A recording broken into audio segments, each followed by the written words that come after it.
पीजे मीर साहब, आगाज़ आपसे करना चाहती हूँ।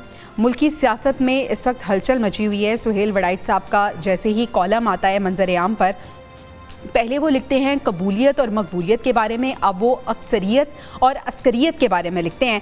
उनकी मुलाकात भी हुई है फील्ड मार्शल से, और फील्ड मार्शल साहब ने कहा है कि सियासी मसालिहत सच्चे दिल से माफ़ी मांगने से मुमकिन है। सर, सियासी बसीरत आप रखते हैं, सियासी बसीरत रखते हुए इस कॉलम को किस तरह से आप रीड करते हैं, और क्या सारा जो मामला है वो माफ़ी पे ख़त्म हो जाएगा? देखें, ये एक कॉलम है, अब तक इसकी क्या क्रेडिबिलिटी है, क्योंकि ये मैं कभी चीफ ऑफ आर्मी स्टाफ से एक्सपेक्ट नहीं करूंगा कि वो लोगों को कहेंगे मुझसे माफी मांगो। वो चीफ ऑफ आर्मी स्टाफ है और उनकी इज्जत पूरे डायस्पोरा के अंदर है, वेदर ऑपोजिशन है या गवर्नमेंट है। तो ये कभी ये नहीं हम इसको लेना चाहिए, हाँ जी चीफ ऑफ आर्मी स्टाफ कह रहे हैं मुझसे माफी मांगो सब ठीक होगी। मेरी नजर के अंदर जो उन्होंने कहा है कि जिन लोगों ने पॉलिटिकली या गलत काम किए हुए हैं, हाँ उनको चाहिए कि आए पब्लिक सेक्टर के अंदर आए और कहें कि भाई हमसे गलतियां हुई हैं और उसके ऊपर आप कह लो कि माफी कर लो, दैट्स इट। लेकिन अगर आप किसी को पर्टिकुलरली टारगेट करके कहेंगे, आई डोंट थिंक कि उनको जेब देता है, ना वो करेंगे, और ना मैं समझता हूं कि हमें इसको इस रास्ते पे जाना चाहिए। क्योंकि एक तो अगर फॉर एग्जांपल चलो पीटीआई ले लो, अगर हम एग्जांपल बात करते हैं तो क्या पीटीआई ने ऐसा संगीन हमने इन पे चार्जेस लगाए और उसके बाद माफी करके कर देंगे? No, I am sorry, at the end of the day मेरा तो बड़ा स्ट्रॉन्ग स्टैंड है कि जिन लोगों ने एक्चुअली, वो आदमी फॉर एग्जांपल जो कोर कमांडर के घर में गया है और जो छड़ियां मार रहा है, सोटियां मार रहा है टीवी के ऊपर, ऐसे लोगों को तो बंद करके चाबी फेंको आप दूर। बाद में तो देखा जाएगा कि कौन क्या। एक्चुअल लोग जिन्होंने किया है उनके लिए मेरी नजर में माफी नहीं है, आई एम सॉरी। अच्छा, अलीमा खान साहिबा भी ये कह रही हैं कि माफ़ी क्यों मांगे, माफ़ी की अगर बात हो रही है तो माफ़ी क्यों मांगे। और दूसरी साहब पीजे मीर साहब, दूसरी तरफ ये कि अगर हम बानी पीटीआई की बात करें तो उन्हें तो कानूनी चैलेंजेस का सामना है, तो क्या अगर वो माफ़ी मांगते हैं तो क्या वो तमाम केसेस जो कानूनी तौर पर पेरेंटली उन पे लगे हुए हैं, उन पे तमाम तर चार्जेस हैं, क्या वो ख़त्म हो जाएंगे? जवेरिया, एक सीजन होता है पॉलिटिकल सीजन, सियासी सीजन, सही, जिसके अंदर हम देखते हैं कि सारे जितने भी आपके पुराने पॉलिटिकल लीडर्स हैं वो इस सीजन को खेलते हैं। सही, किसी को फांसी लग जाती है, किसी को एग्जाइल में भेज देते हैं, कोई एब्डिकेट कर जाता है, कोई वैसे बेचारा मर जाता है। आपका पहला प्रेसिडेंट बाहर गया, उसको एग्जाइल में डाला हुआ एज अ वेटर, बेचारा मर गया। किताब पढ़े फ्रॉम प्लासी टू क्या उसका नाम है। मैं ये आपको कह रहा हूँ, फिर आपने बेनजीर भुट्टो को देख लो, आसिफ अली जरदारी को देख लो, नवाज शरीफ को देख लो, अब इमरान खान है। तो ये सीजन है, तो इस सीजन के अंदर आप बुनियादी देखो ना, आपने कितने संगीन इल्जामात लगाए थे नवाज शरीफ और आसिफ जरदारी पे, कितने संगीन, मुझे बता दें। National security risk and this and that, ये करके वो करके को प्रूव हुआ, मुझे बता दो आप। एक 3 दफा वजीर आजम बन गया, एक सदर पाकिस्तान दोबारा बन गया।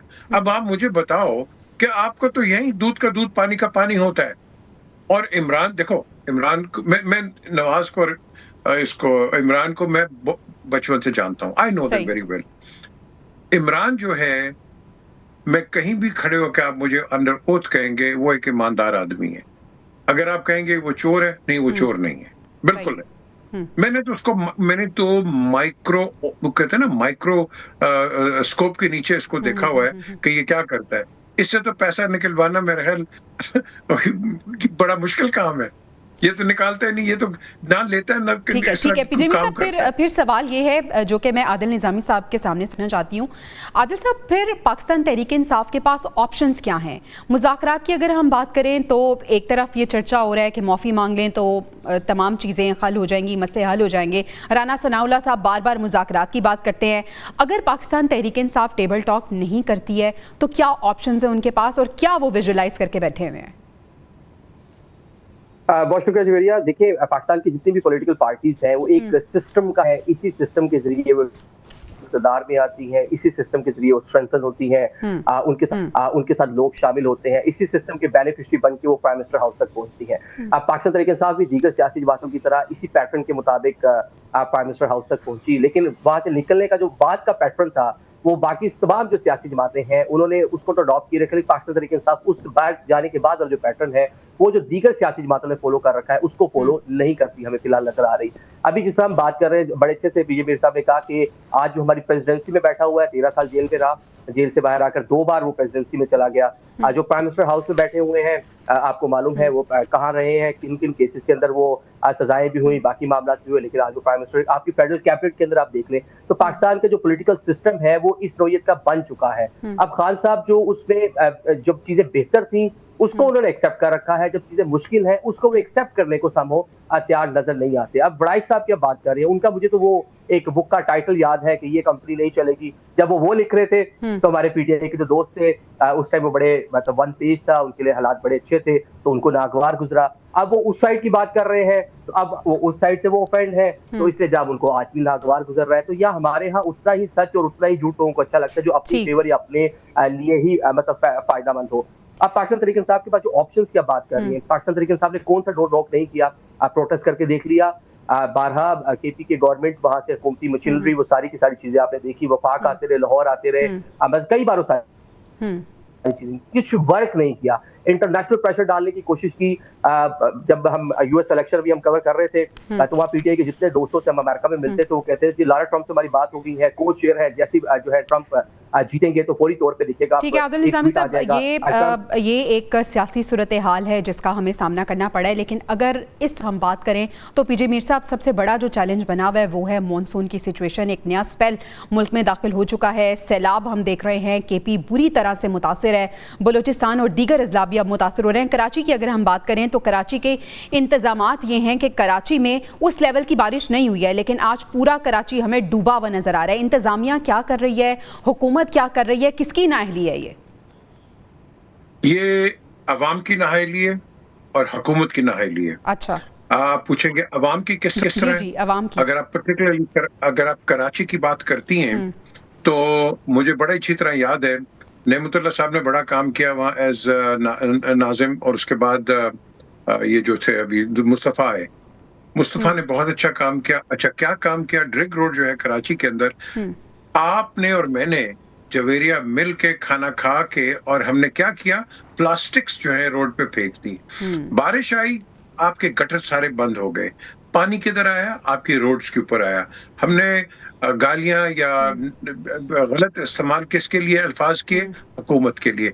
और भाई मैं एज अ शहरी मेरा भी तो कोई रिस्पॉन्सिबिलिटी है ना, मैं क्यों अपना गंद उठा के रोड पे फेंकूंगा जो कि गटर में जाएगा, गटर बंद होगा और उसके बाद ये जो आज हम जिसकी बात कर रहे हैं। पीजे मीर साहब, अगर आपकी बात को मैं सम अप करना चाहूँ, हम बात करते हैं कि क्लाइमेट चेंज की एडवोकेसी बहुत ज्यादा जरूरी है, लेकिन ये तो एक बेसिक रिस्पॉन्सिबिलिटी है जो हर शहरी को मेरे ख्याल में घर से वो सीखता है कि उसने अपने घर को, अपने शहर को, अपने मुल्क को साफ रखना है।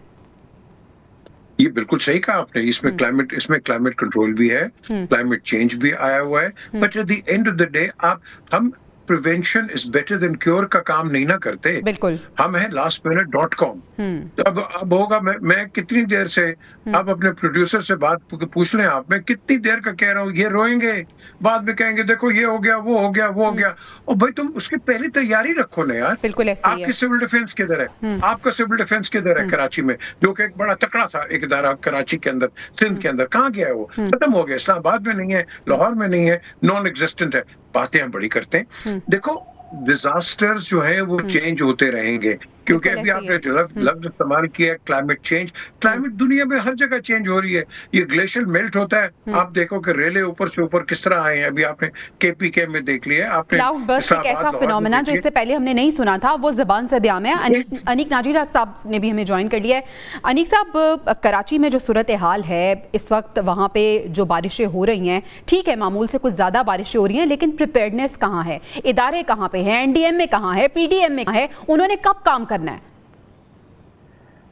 देखिए, मैं गुजारिश आपसे बड़े अदब से करता हूं कि ये कराची हो या गिलगित बल्तिस्तान हो या पख्तूनख्वा के वो इलाके हो या मुल्क का कोई और हिस्सा हो, ये जब तक हम एक, देखिए कराची का जो मसला है ना वो जरा मुख्तलिफ है बाकी यानी आज़ाद कश्मीर या पख्तूनख्वा पहाड़ों से।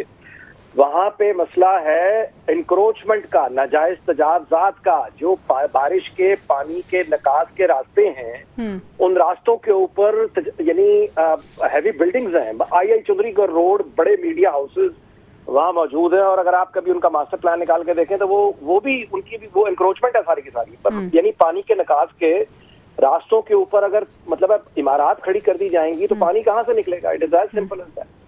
और ये मुमकिन क्यों होता है? तजावजात क्यों? मतलब है कि जब एक शहर के मास्टर प्लान में जब अलाउड नहीं है कि आप वहां कोई भी इमारत बना सकें, उसके बावजूद इमारत तो छोड़े पूरी बातियां बच जाती हैं, तो ये मुमकिन कैसे होता है? ये मुमकिन इस तरह से होता है कि वो तमाम लोग जिनके हाथ में ये ताकत है कि वो कानून को तोड़ सकें, वो तमाम अथॉरिटीज जिनके हाथ में ये ताकत है कि वो अपनी मर्जी के मुताबिक, यानी वो लोग जिनका लॉन्ग टर्म इंटरेस्ट कराची की नहीं है, ये वो लोग हैं जो जैसे अभी आपने कहा एनडीएमए या बाकी आप पीपल्स पार्टी के बारे में सारे ही जानते हैं कि उनका वोट बैंक कराची नहीं है, तो उनको भी कोई ज्यादा उसकी फिक्र नहीं है। इन तमाम मसाइल का हल एक मजबूत लोकल गवर्नमेंट, एक मजबूत मुकामी हुकूमतें, जब तक ये पावर और पैसा नीचे ट्रांसफर नहीं होगा, मजबूत लोकल गवर्नमेंट का एक इंतजाम नहीं होगा, जब तक जो इलेक्ट हुए हुए लोग हैं उनके अपने बच्चे उन इलाकों में रहते होंगे, जब वो खुद उनकी नस्लों ने उन्हीं आबादियों में बसना होगा, तो वो अपनी आबादियों और अपने बच्चों की जो यानी आबादियां हैं उनको तबाह करने के लिए वो नाजायज तजावजात पे उतना बेरहम रवैया अख्तियार नहीं करेंगे जितना वो बाहर का आदमी आके करेगा। बिल्कुल ऐसे ही है। जिसको तो ये है वो बुनियादी मसला। ये हम सिर्फ बारिश की बात कर रहे हैं, इससे जुड़े हुए क्लाइमेट जस्टिस की भी टर्म इसके लिए यूज होती है कि जो निचला तबका है जब तक उसका हम नहीं सोचेंगे तो हम अपना जो सिस्टम है उसको नहीं संवार सकते। आदिल निजामी साहब भी हमारे साथ मौजूद हैं। आदिल निजामी साहब, मॉनसून सीजन इस साल नहीं आया। मॉनसून सीजन हर साल आता है। हर साल जब ये सीजन आता है तो हम बड़ी बड़ी बातें सुनते हैं। टू बी स्पेसिफिक अगर हम कराची की बात करें तो पिछले साल भी हमने सुना कि नालों की हम सफाई कर रहे हैं, काम यहाँ तक पहुँच गया है, थोड़ा सा काम रह गया। कराची में क्या नालों की सफाई करना, क्या इंतजाम बेहतर करना इतना मुश्किल है कि हर साल वही चैलेंज, हर साल दुगना नुकसान, लेकिन हम सीखते कुछ नहीं है। हर आने वाले साल में मजीद नुकसान का हम सामना करते हैं। देखिए, यहाँ पे जो है चाइना कटिंग हम सुनते रहे, यहाँ पे इंक्रोचमेंट हम सुनते रहे, जिस तरह लोगों ने अपनी हदूदों क्यू से निकल के पूरे टावर्स और क्या कुछ बनता रहा और हुकूमतें हमारी सोती रही, सियासी आशीर्वाद सारी की सारी पीछे। जिस तरह बात करें नालों की सफाई, बहुत सारे दीगर मामला मौजूद हैं, वहाँ पे अदारे मौजूद हैं, वहाँ पे शहरी हुकूमत मौजूद है। बल्कि कराची की अगर खसूसन बात करें, वहाँ पे लोकल गवर्नमेंट जब बात होती है तो वहाँ पे तो लोकल गवर्नमेंट सिस्टम भी मौजूद है जिसमें बेसिक जो इस तरह की चीजें हैं उनको ठीक करना है, लेकिन तरजीहात हमारी उस तरह से नहीं है। आप ऐसे कराची बात करें, मैं बिश्नोई बुनेर में 2 दिन पहले मैं वहाँ था, मैंने वहाँ से अपना प्रोग्राम किया। यकीन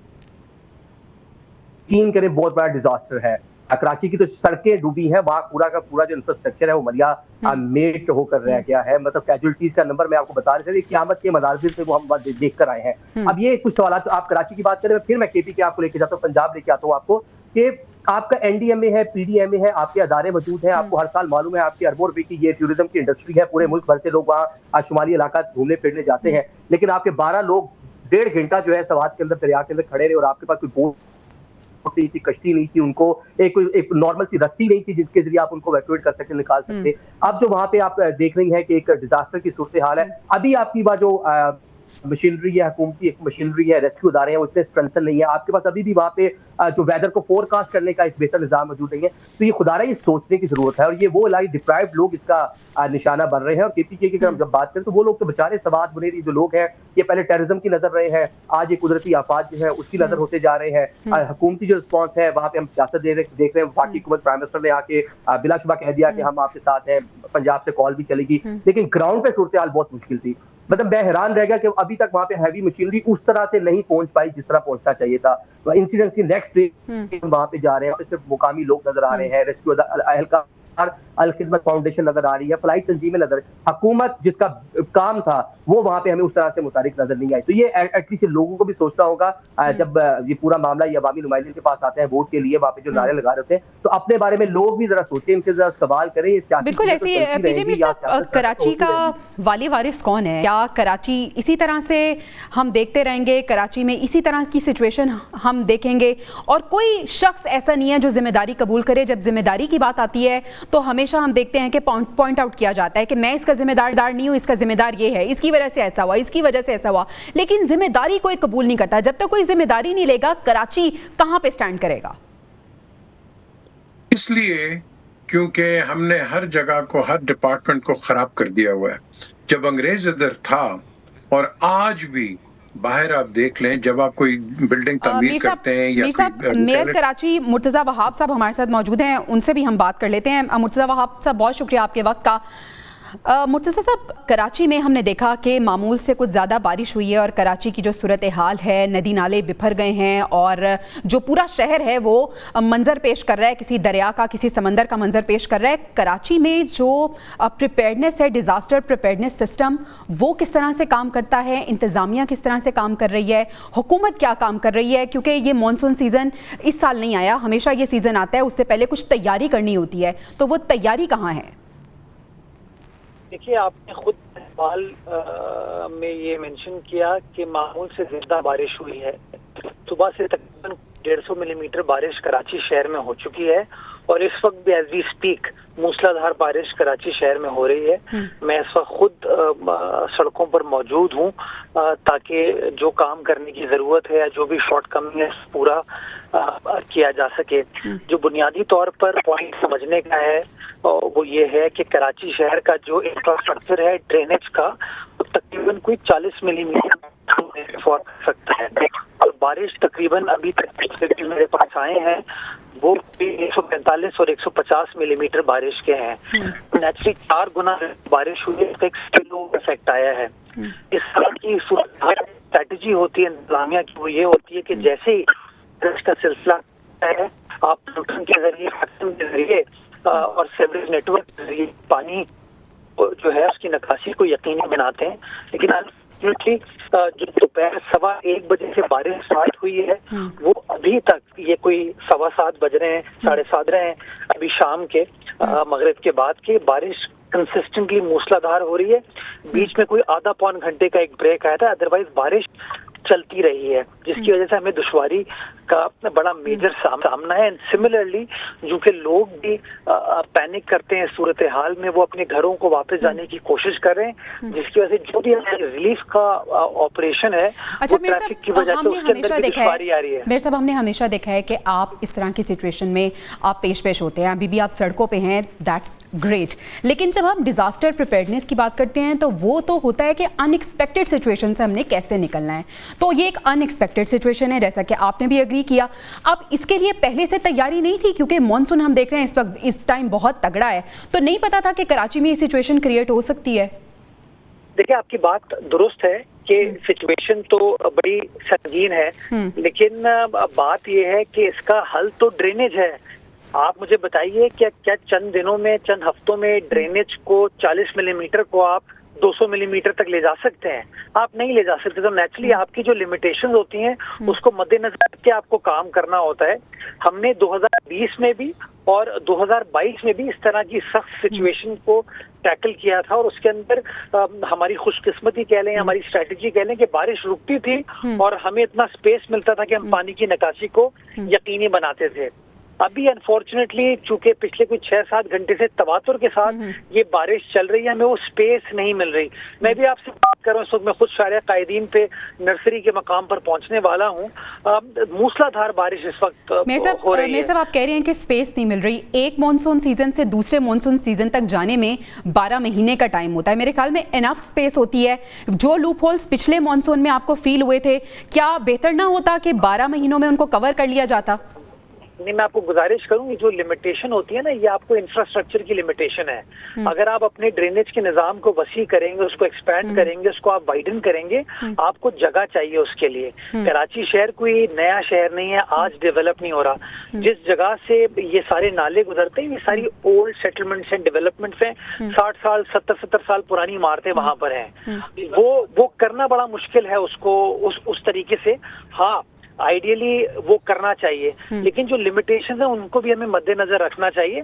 मैं आइडियली बिल्कुल चाहूंगा कि आप अपने ड्रेनेज के निजाम को इतना बड़ा कर दें कि इस तरह की खुदा ना खास्ता जो भी सिचुएशन हो उसको आप डील कर सकें, लेकिन जो प्रैक्टिकल लिमिटेशन होती है हमें उसको भी बरूए खातिर ठीक है मुर्तज़ा साहब, अब आप क्योंकि ऑन ग्राउंड हैं, अब आप देख रहे हैं कि क्या लूप होल्स हैं, आपको लगता है कि चीजें मुश्किल तो हैं लेकिन इम्पॉसिबल नहीं है, पॉसिबल हो सकती हैं। क्या हम उम्मीद करें कि अगले सीजन के लिए कराची वेल प्रिपेयर्ड होगा? देखिए, मैं अगले सीजन की तो बात नहीं करना चाहूंगा, मैं तो अभी फोकस आज के ऊपर कर रहा हूँ। ये जो करंट मॉनसून सीजन है, पहले हमें इस चैलेंज को ओवरकम करना है। मैं अभी आपको अपील करने के लिए कह दूं कि जी बिल्कुल अगले साल तक ये नाले का निजाम हम इतना ब्रॉडन कर देंगे कि ये 40 मिलीमीटर नहीं 400 मिलीमीटर केटर फॉर करेगा। ये कहना आसान है लेकिन करना इतना आसान नहीं होता। तो मैं इस तरह का कोई दावा नहीं करना चाहूंगा, कोई कमिटमेंट नहीं करना चाहूंगा। लेकिन अभी जो चैलेंज है इससे किस तरह से आप निकलेंगे? जी, इसके ऊपर हम काम करें। एज आई सेड कि जहां जहां इस तरह की दुश्वारी है उसको पंपिंग के जरिए, उसको सेवरेज के जरिए, उसको ड्रेन्स के जरिए हम ड्रेन आउट करने की कोशिश कर रहे हैं। चलें, ठीक है, thank you so much. Mayor Karachi Murtaza Wahab साहब हमारे साथ मौजूद थे। कराची की सिचुएशन पे हम बात कर रहे थे। अनफॉर्चुनेटली वही सिचुएशन है जो पिछले साल भी हमने देखी थी, और उम्मीद करते हैं कि जो लूप होल्स हैं उनको आइडेंटिफाई करके उन पर काम किया जाएगा ताकि कराची की सूरत हाल बेहतर हो। एक बहुत बड़ा शहर है कराची और मईशत का हब है। उम्मीद करते हैं कि सूरत हाल यहाँ की बेहतर होगी। यहाँ के मसले मसाइल खत्म होने का नाम ही नहीं ले